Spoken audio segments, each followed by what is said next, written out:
Moustapha Diakhaté bi nga xam ne doonoon na suñu gan gannaaw it ki nga xam ne moom moo di Babacar Gueye di waajal formation politique doonoon na suñu gan tey Adja Aïda Mbodj Gueye nekk Sénégal mooy li nga xam ne ki nga xam ne moom mooy suñu gan di suñu invité politique bu altine ak Migui Maram Ndiaye Migui salaamaaleykum. waaleykum salaam Alaaji Boubacar Diallo ginnaaw ba mu la nuyoo di nuyu Sénégal gi yëpp ñu nekk biir réew mi ñu nekk bitim réew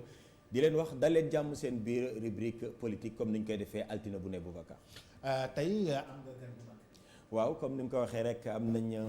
gan bi nga xam ne rek ndaanaan la si wàllu politique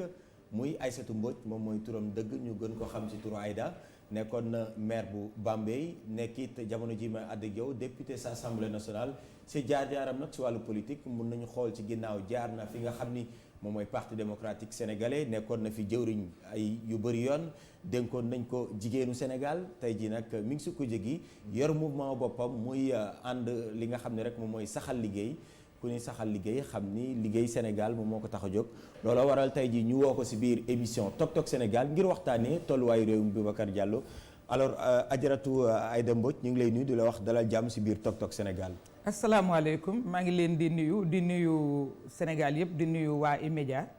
di nuyu surtout jël nuyoo bi teg ko ci loxo sama xarit sama goro Mamadou Ibra Kane mais di nuyu Boubacar aussi am plaisir torop retrouver ko ma di la ci gërëm Migui di la gërëm tam ci invitation bi gis naa ni ku fonk sa liggéey nga mais aussi gis naa ni ku teña nga parce que boo jàppee doo bàyyi parce que tey moom aw ma woon possibilité ñëw mais danga ma xocc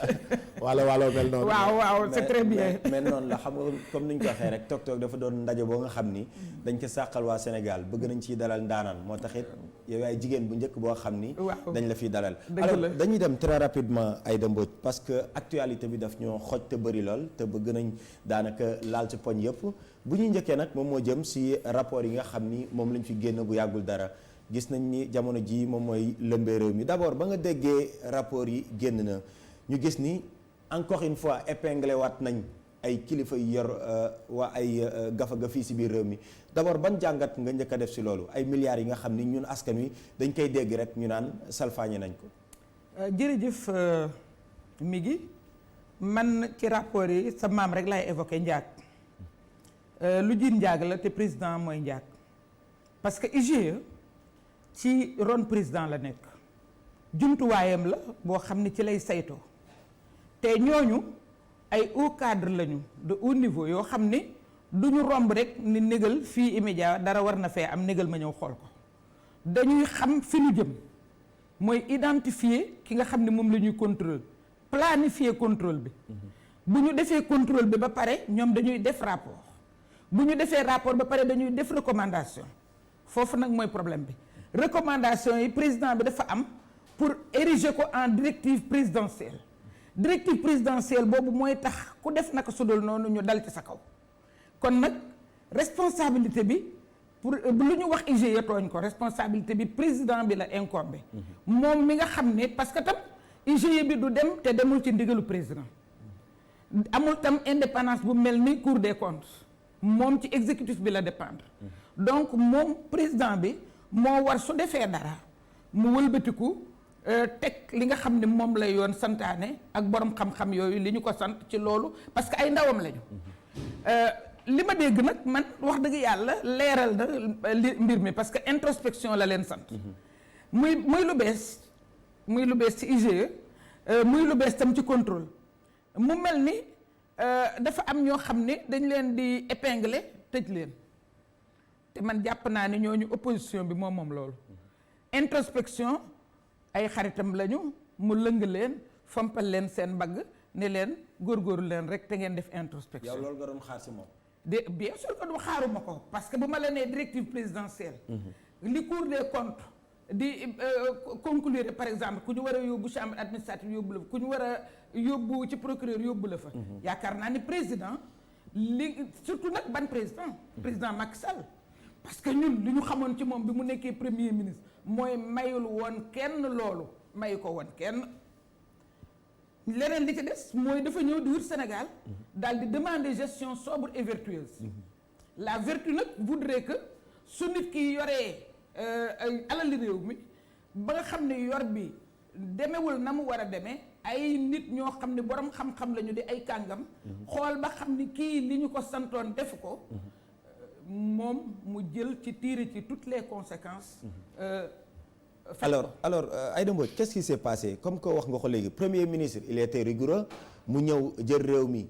wax lu sobre ak li nga xam ne dafay jaar yoon suñu xoolee sax ci indice de performance yi nga xam ne moom moo mujj daanaka diggante 2012 ba 2019 daanaka suñu courbe dafay yéeg mais ci deuxième mandat bi dañoo gis mu wàcc alors coppite bi sa gis-gis lan moo ko waral. ku naagu rek daagu c'est-à-dire que lu bëri lum ñu digoon loolu gisatuñ ko te c'est vraiment regrettable parce que nag quoi qu'on dise ku xam Macky Sall xam ni da ngay ànd ak moom wala nga bañ a ànd ak moom mais boo àndulee ak moom itam du tee nga am yaakaar parce que nag mooy président de la république nga am yaakaar ni kii suñu alal dinañu ko saytul te kii képp koo xam ne mu ngi def naka sudul noonu du ci ànd ak moom te li ñu gis mooy ñi mu dul àndal ci loolu mooy ñi àndul ak moom ci politique kon nag ñu xam ni moom politique moo ko yëkkati politique ci lay xaritoo wi politique ci lay àndandoo wi politique ci lay yore réew mi politique ci lay defare réew mi politique ci lay yàq it réew mi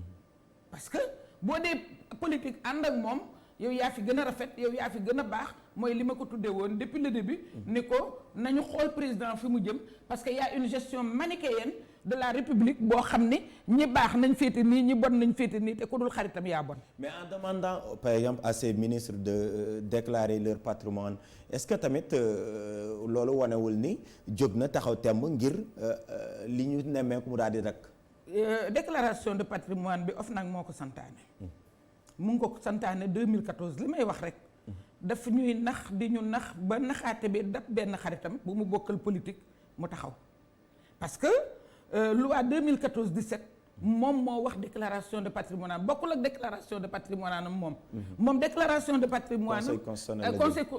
constitution bi moom ko sant en son article 37 mais lii OFNAC moo ko santaane ni ministre yi bu ñu leen nommé ci lu jiitu balaa 3 mois dinañ leen jox benn formulaire boo xam ne lu ñu am dañ ko ciy tëral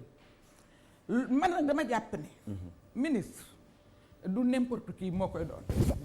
soo demee ba yàlla suturaal la d'abord ci sa digganteeg sa borom sa digganteeg sa askan ba nga nekk ko d'abord war nga njukkal askan wi te njukkal askan wi mooy ni leen sama loxo ngi nii d'abord parce que moom président xam na li may wax man dama jël ministère de la famille 2004 buy sama premier ministre 2004 ñu ñëw am benn fonds bu tudd fonds taïwanais boo xam ne pour le petit crédit des femmes ma bind ko lettre moom mi sama patron ni ko dama bëgg ñu auditeel ma fond bi bala ma koy jël mu yéem ko sax nag waaye mu bëgg ci lool ndax xam nga ku nekk boo tànnee rek da ngay bëgg sa tànneef baax mu ne ma Aïda xam nga li ngay def ma ne ko waaw ñu yebal ma inspecteur général d'État bu tudd Samba Diallo mu ñëw auditer fond bi def ci ay amélioration def 10 président recommandation yi président adopté ko ñu defal ma 10 directives présidentielles moom laa mënee fond bi ba léegi kenn woowaguma kon kay audit baax na. d'accord mais balaa maa génn ci fenêtre boobu Boubacar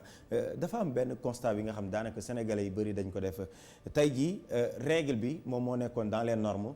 maanaam ku yor yëfu askan wi nga jaarale ko ci yoon mais dafa mel ni jaarale ci yoon léegi exception la ci langue politique gi même ñu nekk ci ku jegi suñu ñëwee au pouvoir soppeeku lan moo waral lu ni mel Aïda Mbodj. xam nga tam nag bu leen boole ñëpp. non parce que Sénégal non du ñu def yëpp ci benn pañe. parce que Sénégal nag am na fi ñoo xam ne dañu am doxalin yàlla dimbale leen itam am nañ ay jaar-jaar man rek laay wax parce que wax dëgg yàlla sañu maa tudd keneen. mais su fekkee ni yow xëyuloo ni cëpp jógewuloo Burkina Faso nekkuloo extraterrestre ci réew mi nga dëkk ñu xam fi say maam xam fi say ndey xam fi say baay nit mën a jóg Bambey daal di ñëw ne Aïda mi di judduwul sax maa ko yar parce que loolu la Sénégal xam nit mën a ñëw daal di ni kii de maay bàjjanam kii de maay umpaañam mais en dehors de ça ci république bi nga am loo fi def nekk maire daal di ni man damay def reddition des comptes damay def conseil de quartier damay dem ci quartier yi jël seen xalaat dooree ñëw exécuter ko ci maire bi lu mu ndaw maire Bambey da ngay seet ni la sama doom ji waxoon rek maa ngi koy nuyu daal de ni maman man ko waaw mu dem xanaa yow yaay président wu Bambey Serigne Saliou Guèye maa ngi koy nuyu loolu mooy foofu la gis-gisu xaleel toll c'est-à-dire que sa exécutif bu ndaw boobu nga yore boo ca defee ay pas def ca démontrer ca ni exemple mën naa am wane ca ni lu baax mën naa am ambassadeur ba fi nekkoon di jigéen daf ma téléphoné biñ ma joxee satisfecit ci sama gestion au niveau de la mairie ni ma dama mës a wax ni corruption amul à la base parce que boobu temps ñun ñu ngi soumettre ci testu forum civil bi nga xam ne certification de citoyenneté label de certification citoyenne ñu soumettre ci te boobu on était libre mënoon nañ ci bañ a dugg mais dañu ni dañ ciy dugg pour que ñu ñëw auditer ñu suñu gestion xool ba xam Cour des comptes ñëw ñu am ci satisfecit USAID day ñëw ànd ak ñooñu ñu am ci satisfecit moom bi may téléphoné di ma félicité dafa ma ni j'ai toujours dit que base bi amuñu problème de corruption c'est au sommet mais comme booba sommet bi it Ablaye Wade la te man bëgguma ku ne Ablaye ku ne ko sa bët bi suufa ngi ci ku tudd Ablaye Wade man ko non madame juum nga au sommet ñi nekk à la base ñoo dajaloo au sommet d'accord donc question de principe la pour que nga bëgg ko su fekkee ne nag def nga loolu ba yéeg ba ñëw ci kanamu nit ñi mais nañu seet sa jaar-jaar est-ce que yow mii am nga culture redevabilité am nga culture réduction des comptes est-ce que yow mii am nga culture transparence dans les affaires publiques. donc est-ce ça que yow s'impose mii tey jii balaa ñoo tabbu ministre dans les normes loolu la ñu war a def. non c'est-à-dire que ministre bi nee naa la nekkul extraterrestre ci réew mi la dëkk. mais nañu seet jaar-jaaram ñun koy yegguñu sax ci Amérique bi nga xam ne da ngay joxe cocktail wala da ngay kile mais enquête de moralité am na mais au-delà de enquête de moralité ñëwal ni Boubacar kañ nga xam Aïda Mbodj. mais tata madame Aïda Mbodj honorable bi nga déggee député bii di Cissé nga dégg ak li nga xam ni moom moo xew ci diggante bi nga dégg kàddu yu ñaaw yooyu di génn ci biir APR loolu yow noo ko jàngatee. daf ko def tey jëkkewul ñun conseil régional ñun ñoo ko tuddee woon El Pistolero booba nag ba mu koy def jour El Pistolero bi soxla nañ ko parce que mag lu mu mënta wax ko waxal mu jël ba ndaje bi warul woon a réunir jour boobu pour mu bañ a réunir mu jóg taxaw ci taabal di tiire te ñoom loolu la ñu àndee ak moom lii muy wax du gan ci ñoom c'est-à-dire que man émotion yi nit ñi bëgg a am mu mel ni tey la saaga saagawul tey rek ñun kay comme que saaga yi ñoom li jënt nañ ba miinal ñu ko suñu nopp booy na ko léegi nañ jàll ci message bi mu joxe ak révélation yi mu def dëgg la wala du dëgg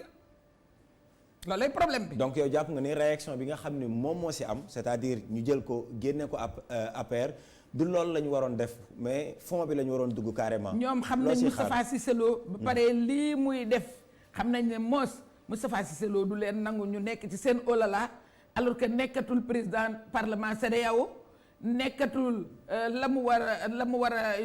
waru ko la mu laajte ci semence yi joxuñu ko la mu laaj yëpp defuñu ko mu bàyyi leen ci sagoom ñoom xam nañ ni kooku du Moustapha te yàgg na ànd ak ñoom ci loolu su fekkee ni nit wax na président dara ñu ne ko dem ci mu defal leen li ñu bëgg donc loolu bu ñu toogee tey ba affaire bi retourné parce que nag ku yar sa mbër tam bala muy daan kenn yow lay jëkk a daan te nit lu mu la wàll ëppale la ci mënuñu ko bàyyi ci sagoom muy def lu ko neex soo waxee dañ naan Moustapha de moom buuru boppam la ba tey Moustapha wax na ñu daal di naxarlu saaga kenn du ni kenn saagaal parce que ku nanguwul saaga ci sa kër nanguwuloo nit ci bu ñuy saaga man loolu ñuy joxe yàlla dogal na ba léegi xam nga mënuma la wax ne la nii la demee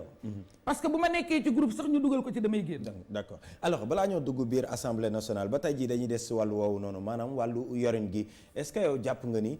njiitu réew Macky Sall moom mi woote ministres yi ñu daal di def déclaration de patrimoine yow est-ce que bokk nga suñu jàpp ni moom war na ko defaat gannaaw ba ñu ko falaat. waaw daf ko war a defaat parce que article 37 daf ne le président nouvellement élu deuxième mandat bi dañ ko élu nouvellement. donc daf ko war a defaat te boobu sax nag la ko war a defaat parce que ci la ñuy renseigner ci est-ce que mandat bu njëkk bi. mais nouvellement élu. non parce que texte bi bañ jëlee ñi nga xam seen xam-xam màcc si wàllu wi. nee nañ constitution bi waxul ni ku ñu falaat da nga ko war a def. non du caagee nu ku ñu falaat mais li tax mu prêter serment parce que bañ nañ ko ba déclaration bi dañ ko lié ak serment bi li tax mu prêter serment defaat un nouveau gouvernement mais wax dëgg yàlla mën na ko indi et puis man de bu doon mën a dama koy def man bu doon mën a nee naa la problème de culture ak d'état d'esprit. mais dañuy bañ xam lu yokk ci sa am. looloo ci baax. te ñu xam lu yokk ci sa am dafay jox raison ñi nga xam ne ñoo ni kii moo baax teg leen ko. bu boobaa mën leen gis ngeen ko de ba léegi mën naa def nii de. parce que nag gis ngeen bi ngeen ma fi joxee dara yokkuwu ci li ci yokku yëpp ci sama salaire lay jóge da doon baax lool billaay bu boobaa maa koy jëkk a way. mais mi ngi balaa ngay dem. dafa ne Tata dafa ne Cissé Lo nañu dem ci question de fond yi Cissé Lo wax. message yi am na ay message yu saa ngay àndal. waaw question de fond yi mooy yow lan building administratif moo la soxal ak yeneen yi mu wax ak semence yi. xam nga Cissé Lo nag problème bi mooy dafa nekk ci digg bi donc lu mu wax mën nañ jàpp ne un sachant ko xam a wax liñ naan ku xam a ma wax moom mën nañ xam ne parce que dafa fekkee fañ ko doon nase fekkee fa ñu doon rendee ay dëmbooj Bambey fekkee fa ñu doon neexalaate ka ñu jox bit assemblée taxaw na fa laaj leen ni ministre de l'agriculture jox ma listu bénéficiaires doo ko joxe diw ci la bokk jëkkëru diw ci la bokk te ñooñu waruñu ko am même suñ dee opérateur am na loo xam ne soo dee denc koo xam ne mu ngi bénéficier wu. ay miiru ñu ngi porté na plainte de. ci loolu ñu ko cité noonu. ci noonu ñu ko bu ñu demee mbaa procès du am procès bu amee yeneen mën na génn de. procès bu amee yeneen mën na génn procès bu amee ba Moustapha wax ay avocat wax. leneen mën na génn ca gannaaw xaw ma ko nag parce que ay miiru li ma xam ci moom mooy jub wax dëgg yàlla. keroog bi ma Macky Sall di booleeg moom ne ma àndal ak moom parce que politique rek ko desee mais ku ancré ci terroiram la. moo tax mu nekk maire bettu ma ànd ak moom dem di ko installé mu nekk ñuy def meeting muy dugg ci politique keroog mu ngi mel ni démb ci man te it ay mbokkam la àndal nag door a nekk lii. d'accord alors dañuy dugg ci beneen pàcc Boubacar laataa ñuy jeexal émission bi moom moo jëm assemblée nationale lañ jëm ak yorunu mbas mi di coronavirus. parce que ci actualité yow doon nga sàkku ci jëwriñ bi nga xam ni moom mooy Mansour Faye Abdoulaye Diouf Sarr pour leeral gi nga xam ni moom lañ nekkoon ni ñu ñëw assemblée mais dafa mel ni. boobu ba tey teguñu seen tànk assemblée nationale loolu ban jàngat nga ci am. waaw doxalin wi la parce que président assemblée man laay bind mooy sama kilifa. bi ma ko bindee tontu na ma it leeral ni jox naa ko question d'actualité le 15 yàlla dogal li ma ci fekk ma ci ma am ay menaces. ma bindaat ko lettre ni ko bi ma doon def lii nga xam ne moom la ma yoon sant mu jëm ci. ñu leeral yorinu alal ji mu jëm ci ñu boole citoyens yi nga xam ne ñoo ñu yónni assemblée ci ne assemblée di doxe ak mbiri réew mi mu bokk ci li nga xam ne mooy njukkal bi ñu war a njukkal askan wi ci li nga xam ne moom la ñuy liggéey muy redevabilité bi loolu su fekkee ni def naa ko defaat ko saisine ni ko waaye nag lii fekk na ma ci am na ñu may yónnee téléphone numéro sàngam woona ma di ma defal ay menaces ak ay saaga loolu mu leer encore une fois li tax may insister ci le 15 boobu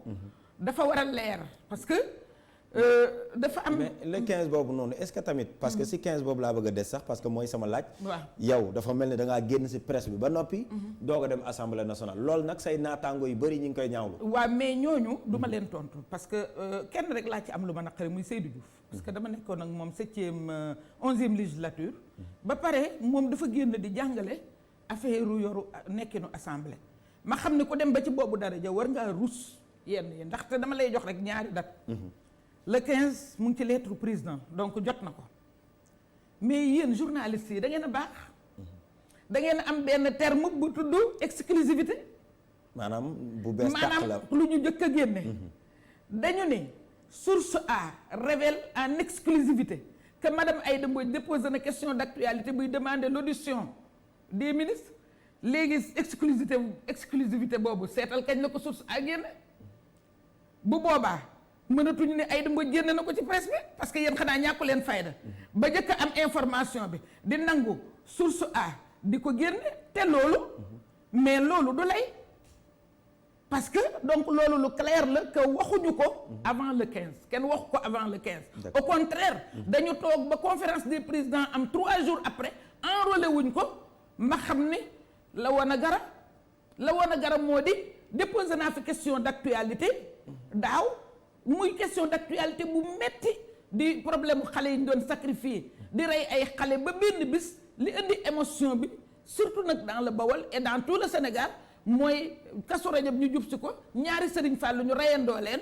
ba léegi xamuñu ci dara ma convoqué le ministre de l'Intérieur ni nañ ñëw wax yan mesure la jël pour dalal sax xelu parents d'élèves yi dalal xelu waa Sénégal dexuñu ko suite enrôlé wuñ ko des questions d'actualité troisièmement des questions d'actualité qui se succèdent et se ressemblent mais amul benn suivi. ça ne se ressemble même pas parce que question d'actualité mooy lu xew ci actualité bi ñu posé ko mu ñor xomm ñu war koo daal di débattre ci saasi bu dee bëgg nañ lu leer lu ma bëgg wax mooy question d'actualité yi nga xam ne maanaam acte bi waaw dafay ressemble maanaam ngeen jóg pour teg question d'actualité mais du am benn suivi ban jàngat nga si am lu am suivi loolu moo tax yéen su ngeen ñu ci mënee dimbale et puis lu ñuy bañ a wax ci presse bi loola xanaa baaxul li ñuy wax ci presse bi ministre yi dañu amul jot wala dañoo bëggut a wuy si déjà man jàpp naa ne assemblée moo war a jël ay responsabilités parce que assemblée day def agendaam convoqué ministre bi mu ñëw assemblée pouvoir la convoqué ministre bi mu ñëw ba pare dañu am ñun devoir de contrôle suñu exercer suñu contrôle parlementaire ba pare même su fekkoon ni man dama ko wax 10 jours ci presse bi door a koy déposer ci président te loolu amul war naa leen ko léegi nee naa leen bu ñu nee exclusivité ñoom looloo leen feeñal te loolu vraiment ñàkk xam-xam mais aussi toroxal sa bopp mooy yow sa nawle bopp même boo dee àndamu te sincèrement mi gi nga may ma benn ouverture foofu suñu nee Macky Sall dafa wéetul dafa tumuraanke parce que su fekkee ne Seydou Diouf mi mu xam pratiqué ko 2008 ak la xew assemblée moom la ñëw def ko ndaanaanam bu ñu nee comité de pilotage ñu ne na Seydou Diouf dem bu ñu nee Covid 19 ñu ne na Seydou Diouf dem fu ñu xewle ñu ne na Seydou Diouf dem le même Seydou Diouf moo dellu si actualité bi rattrapé ko ñu gis ne en exclusivité bi ñuy wax audition des ministres tel jour le 3 jours après que ma déposé ko président bi d'accord ne déposé naa ko jour boobu wax dëgg yàlla yaa à se demander ana cadre Macky Sall kon ana cadre yi ko fal ana cadre yi président yow jàpp nga mais lii lu leer laa la wax nee naa la kooku noonu def loolu te loolu lu garaaw a garaaw la je trouve parce que loolu éthique amu ci moral amu ci ak taalibe amu ci ngor amu ci da nga jàpp ni président dafa tumuranke ay cadre ah parce que kenn ka ñu jël de muy seenu tubaab fu ñu woote woo ko fa bàyyi ñi ci des kooka de moo fi wax def lu ne weng nii te loolu président bu mu manqué ay cadre ana ñi mu àndaloon ba gagné élection yi laaj ko parce que ñii ñëw di buuxante ñi ñëpp pratiqué na leen xam na leen moom xam na kuy Seydou Diouf 2008. d'accord dégg nga leneen li ci des moo di même su fekkoon ne def naa ko mais yéen presse bi ku fi soxla nag yéen lay woo ku fiy waxit yéen lay woo surtout nag fii ñu toll ci mbas mi yéen a fi nekk de yéen ay dimbale ci prévention bi yéen ay dimbale ci conscientisation bi kon nag yéen a war a dimbale ci leeral bi kon ku bëgg leeral yéen lay ñëw. kon tay la waalo wala bokk tay nga gën a dëggu. tay la waalo gën a ay bul complexe tay la waalo gën a ay. waaw tay la waalo gën a ay donc. mais lan moo tax nga yaakaar ni bëggu ñoo leeral. oui wala ñoom bëgg nañoo leeral. yaakaaruma ko dama man li ma war def naa ko xam nga. yéen a war a am lu ngeen di yaakaar yéen ñi sénégalais yi ak yéen ñi yore opinion bi ndaxte les faits sont là man commenté wu ma de. dama la wax rek actes yi ma posé. wax la quels sont les faits wax la nan la demee wax la sax ni la bind nañ ma xam nga ku la ni bind na la nëbbuwul donc lan moo bloqué ñu toog ba président ci boppam naan ministre yi dem leen wuy ji donc loolu mooy est-ce que ñun def nañ li ñu war a def man jàpp naa ne dañu waroon a woo Samba Siré ni ko tel ministre est convoqué parce que moom mooy interface bi entre assemblée ak gouvernement tel ministre est convoqué en plénière tel jour relativement à la question de nangam yónnee ko question d'accord alors su wàllu politique ba tey jii Boubacar Diallo xam nga dalal nañ ko sànq yaa ngi ko doon wax keroog Babacar Gaye mu nekkoon parti démocratique sénégalais tey jii génn ànd ak Oumar Sarr ak ki nga xam ne moom moo di maître Amadou Sall war a taxawal seen mbiru politique yow it nga jóge woon biir parti démocratique sénégalais Fadé jóge fa daanaka tey jii parti yu créé waat yëpp si diggante 2000 ba tey ñëpp PDS lañ soqee ko lan mooy seen jafe-jafe sa parti boobu nga xam ne fa nga bàyyi koo woon. du ma ci wax. lu ko waral PDS lu dul lu baax mënuma koo wax. wax Ablaye Wade lu baax. ndax man fu ma toog. dañ koy sargal rek loolu laay mën a dégg ba ci sama njabootu bopp. dëgg la ku ci bëgg lu ma neex wala nga bëgg ci man dara. wala nga am loo soxla sama néeg. ci Ablaye Wade ngay commencé sa góor gi daal maire jàmbaar la man la jàmbaar la de loo waxate lu mu waxate. nga wax ma lu ma neex. man yooyu nopp rek yooyu xabaar rek laa bëgg a dégg maanaam lan moo xew PDS xawuma ko man Aïda Mbodj li ma xam ak la xew ca keneen xawuma ko man li ma xam moo di toll nañ ba le 21 mai te fekk na le 30 mai la ñu waroon a déposer liste candidature yi pour député waxuñu ma lu aj ngooñ te nag koo ëpp li bokk mënoo ko jëw dégg naa ni même bu ma leen joxee sama dossier wu député duñ ma dugal parce que nee nañ nekk naa député plusieurs fois nekk naa ministre plusieurs fois naa xajle te ma jàpp ni politique kenn ku nekk la nga ji rek ngay récolter ma ni ko banaa leen sama kër laa waxee Omar Sarr ni ko banaa leen yéen waa PDS 5 minutes mu ne ma boo ñu bàyyee doo nekk député man ko nekk député ak jàmm laay def dugg ci réew mi nekk député. question d'actualité noo jàngatee coowal suufu Ndingler. Boubacar dama am regret parce que ñaari coowu suuf ñoo daje benn coowu suuf bi mooy Ndingler li ma dégg ba tey ci suba ma dégg baykat yi naan du ñu nangu suñu suuf ñu di ñu ko abal mooy suuf soosu dañ ko tuddee suufu bay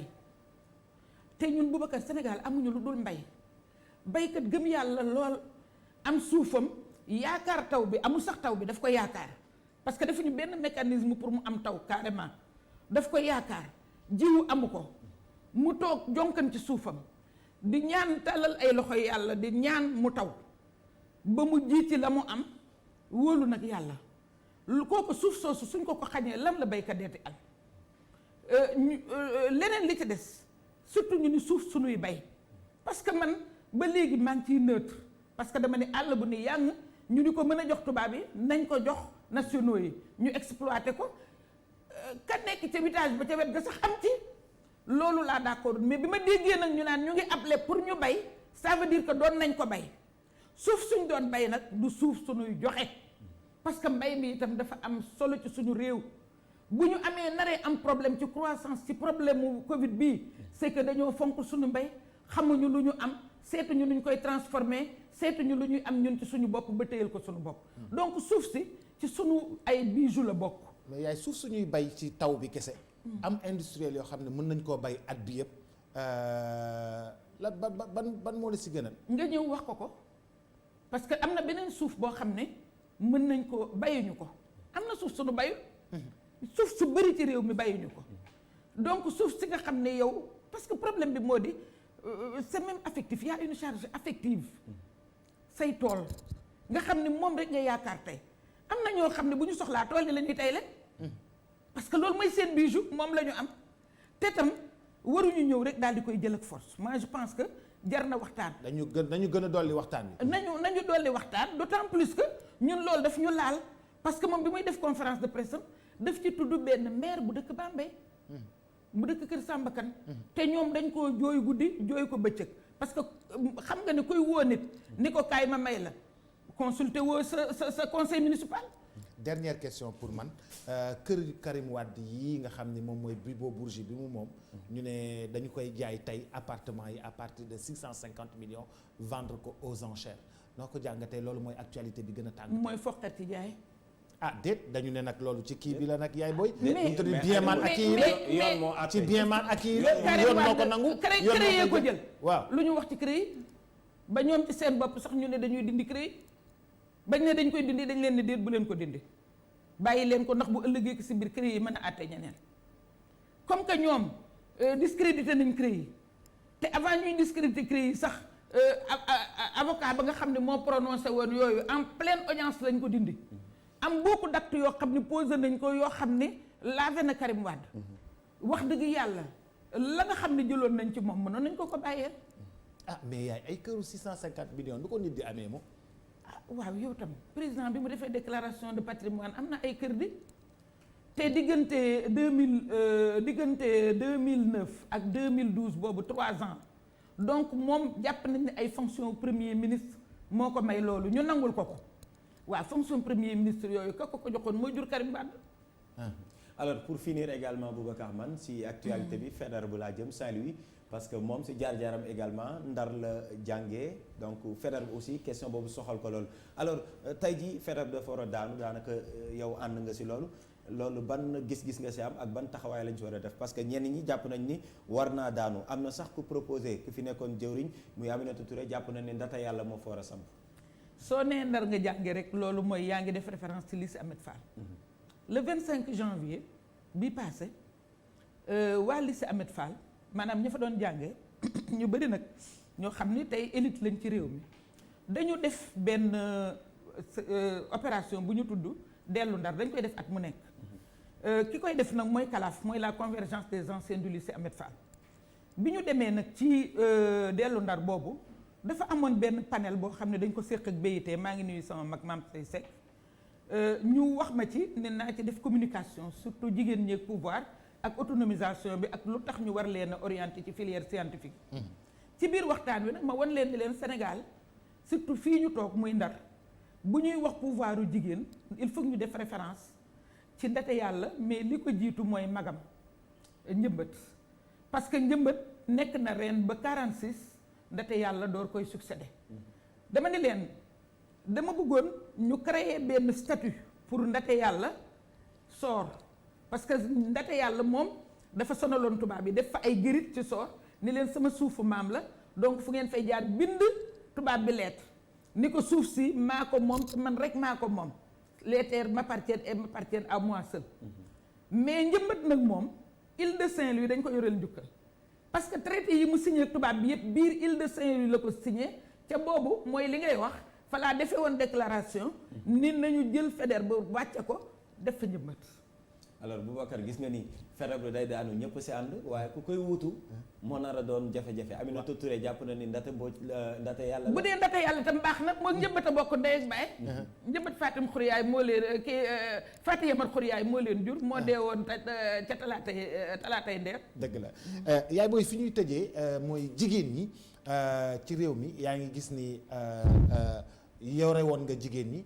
tey am na beneen ministre bu ko yore naka nga jàngatee évolution ñi nga xam ne ñoom mooy seen financement ak seen nekkin tey li nga bëggoon ci ñoom ndax gis nga ko. ministre de la femme wax dëgg yàlla mu ngi waxtaan ndax man moom du ma yàqal kenn lu baaxam. bi ñuy def campagne masque yi daf ma woo ni ma il faut que ma defal ko ay message te bu doon sagoon ma defee ko assemblée. moom laa def itam. mu am générosité bu day ne daf ma ne message bi na nga wax yaay kan parce que mi ngi yaa ngi wax ba léegi mouvement or man am naa récépissé sama parti depuis 2018 donc yaakaar naa ne approche inclusive boobu bu koy faral di def dina baax man kañ ki ma jaaxal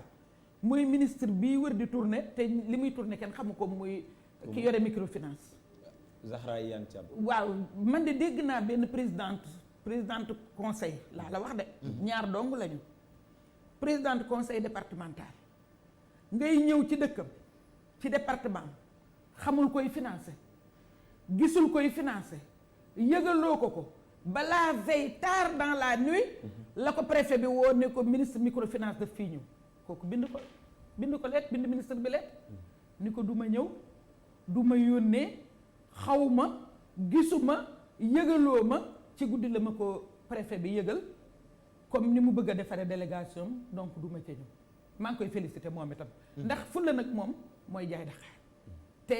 loolu rek dafa révélé doxinu cuune bi nga xam ne moom la ñuy doxal wala doxinu leneen ñemewu ma parce que jigéen la ñu jël microfinance jox ko yi jëm ci jigéen ñi bëgguma wax ni nii la doxe wala naa la doxe bëgguma caractériser gestion mais daal doxalin wi du doxalin woo xam ne rafetlu nañ ko 30 secondes Boubacar Aïda Mbodj 2024 est-ce que dafay samp ndënam wala da ngay def ni ñoom Babacar Gaye fekkee Macky woon na da ngay dem ànd saxal liggéey de moom dina am candidat ànd saxal liggéey Macky moom xam nga Macky moom pare na parce que dañ ne nul ne peut faire 2 mandats te il est à son dernier mandat. ah déet il est à son dernier mandat. déet madame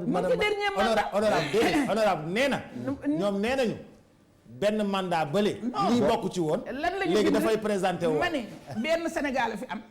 benn Macky Sall. xam naa ko bu yàgg. ba léegi changé wul. moo fi nekk. yow da nga yaakaar ne day présenté wu. dédoublé wul dañ ni nul ne peut faire plus de 2 mandats. ndax da nga yaakaar ni or il est à son dernier mandat jàpp naa ko. fii laa ko waxee woon Mamadou Ibra Kane ni ko du ko def parce que xam-xamam réew mi ak xalaatam ak fi ma teg xalaatam man weesu na di dugg ci ay compromission yoo xam ne day yàq dëkk bi. su ko defee lan moo ko si mën a fekk. lu raw la ci fekkoon waat. parce que moom du waat. Tata balaa ngay dem rek ñii nga xam ne ñoom ñoo di politiciens yi ñiy def politique yépp ci réew mi jamono yii ñu toll nii xam nga askan wi dañoo xaw a jéppi ñiy def politique loolu noo ko jàngatee. man gëwuma loolu ndax yi saaga yeeg kii yeeg sàcc beeg. rapport yeeg mais xam nga problème bi buuba. yéen da ngeen a mel ni dafa am benn Sénégal boo xam ne rek dafa xëy ni lay ni cap. comme li ma lay wax toujours mais dafa mel ni nit ñi nga xam ne ñooy saaga amuñu jaar-jaar saaga wuñu woon avant dafa mel ni ñi nga xam ne ñu ngi jubal ak di laaj ko jubal amuñu jaar-jaar loolu du seen culture. dafa mel ni yéen ñi nga xam ne yéen a ngi xool dafa mel ni tey ngeen dooree ñëw jékki-jékki rek bëgg a def benn Sénégal bu bees ak ay acteurs yu bees mais fii ku ci nekk am nga un vécu ku ci nekk am nga expérience ku ci nekk am nga pratique bu ñu la xamee man jàpp naa ne ñi nga xam ne ñu ngi doon bañ li ñuy bañ ba léegi ñu ngi koy bañ ñi nga xam ne ñu ngi sàmm seen image ba léegi di ko sàmm seen doxalin ba léegi ñu ngi koy sàmm di rafetal di doxal ba nga xam ne segum ñun ñi nga xam ne ñoo opposé wu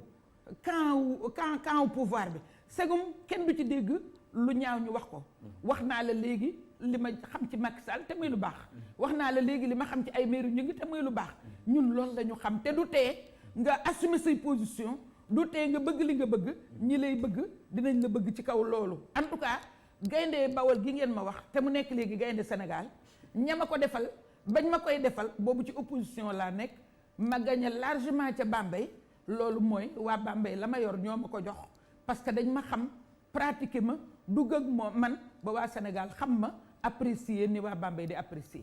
gannaaw gaynde Bambey kon gaynde Sénégal gaynde ñoo ngi lay Sénégal gërëm voilà. gaynde Sénégal ñoo ngi lay gërëm. waaw parce que ànd saxal liggéey moom bu ñu amee candidat 2024 rek man damay alal sama ko. incha allah ñoo ngi koy gërëm bu baax a baax di ko sant Adja Aïda Mbodj moo doon suñu gañu altine di gërëm mi ngi Maram Ndiaye waalo di gërëm Adja Aïda Mbodj bool di dellu si waat